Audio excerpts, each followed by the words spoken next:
So guys, naikabit na natin yung mga blinker, wang-wang, tsaka auxiliary light nya. Wirings na lang to. Ito yung auxiliary light nya, Senlo ang nilagay namin. Yan, para malakas. Then naglagay din kami ng LED nya dito sa gitna. Tapos ito yung blinker, wang-wang. Tapos nagpalit din kami ng mga signal light na para magandang tignan. So black yung nilagay namin. So dalawa to. Dalawang patrol bike. So customize lahat. Hanggang ilalim. Tapos handguard. Yan. Tapos dito naman tayo sa part ng likod niya. 18 liter na box, tapos 25 liter.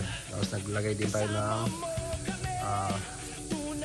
ano to, revolving light.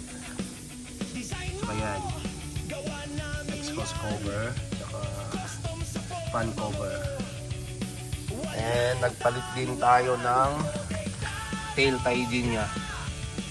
Yan yung tail tie din. So wiring na lang ang kulang nito.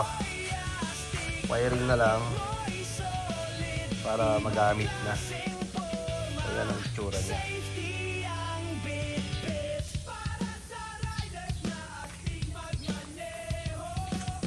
Ganda ng gamit ng enforcer natin. Magkamukha. So yung mga gustong magpa-set up ng mga patrol bike nila, contact nila ang Red Motorcade. So sa amin na lahat yan, pinrovide na namin except yung motor.